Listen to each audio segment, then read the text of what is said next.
তো কি অবস্থা? এইচএসসি 26 ব্যাচ, তোমাদের এইচএসসি এক্সাম খুব সম্ভবত শেষ। আর তোমাদের সামনে শুধুমাত্র প্র্যাকটিক্যাল এক্সামটা বাকি আছে। সো অনেকে হয়তো ভাবতেছো যে প্র্যাকটিক্যাল এক্সাম পর্যন্ত একটু চিল করব, একটু রিল্যাক্স করব। বাট আমার সাজেশন থাকবে যে এই সময়টা কিন্তু ইউটিলাইজ করার একটা পারফেক্ট সময়। সেটা তোমাদের বুঝাইতেছি এখনই। সো এখন তোমাদের এক্সামটা শেষ। সো তোমরা প্রেডিক্ট করতে পারো যে তোমার হাতে আর মাত্র 2টা সপ্তাহ আছে। এরপর তোমাদের যে অ্যাডমিশন কোচিং সেটা শুরু হয়ে যাবে। আর যেহেতু তোমাদের অ্যাডমিশন ঢাকা বিশ্ববিদ্যালয়ের অলরেডি ডেট দিয়ে দিছে, বলা চলে যে আমাদের অ্যাডমিশন যেরকম জানুয়ারি মানে ডিসেম্বর শুরু হয়েছিল, ডিসেম্বর জানুয়ারি। সো তোমাদেরও সেম কেস হবে, ডিসেম্বর জানুয়ারির মধ্যেই মোটামুটি ম্যাক্সিমাম এক্সাম গুলা শেষ হয়ে যাবে। সো তোমরাও হাতে খুব বেশি যে সময় পাবা এরকম না। সো তোমার টাইম ইউটিলাইজেশনটা মানে বেস্ট হওয়া উচিত এই সময়টাতে এসে। এখন বলি, তোমরা এই যে 2টা সপ্তাহ তোমাদের আছে, এই 2টা সপ্তাহ তুমি যদি ইউটিলাইজ না করো, পরবর্তীতে দেখা যাবে তুমি একটা বড় ধরনের ধরা খাবা।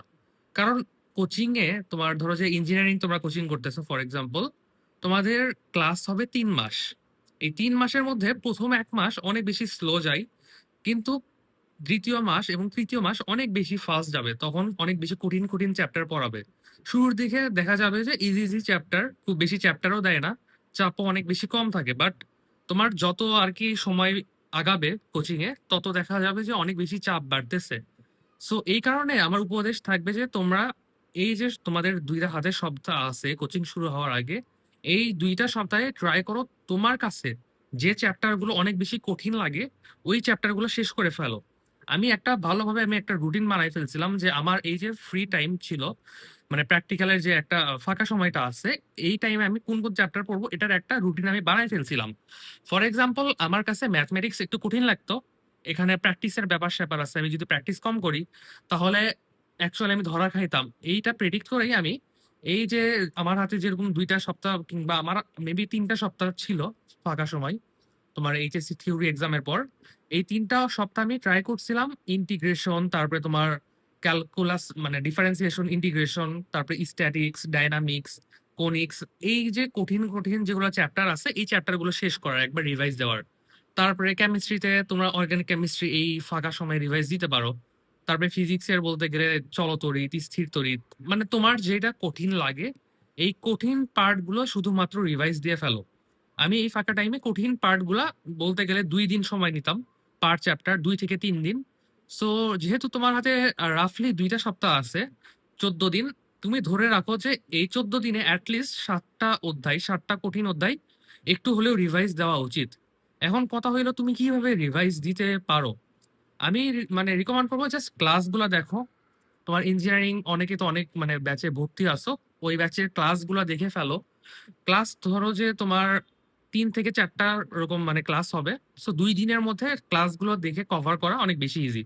ক্লাসের সাথে সাথে ক্লাসের যেগুলা প্র্যাকটিস প্রবলেম আছে, ক্লাসের যেগুলো প্রবলেম, সো ওইগুলো সলভ করলে হবে। আর কোয়েশ্চেন ব্যাংক এর পাশাপাশি যদি করে রাখতে পারো, ইটস গুড এনাফ। সো এইভাবে তোমরা এই যে 2টা সপ্তাহ একটা ভালো প্ল্যানিং এর মাধ্যমে সাজাও।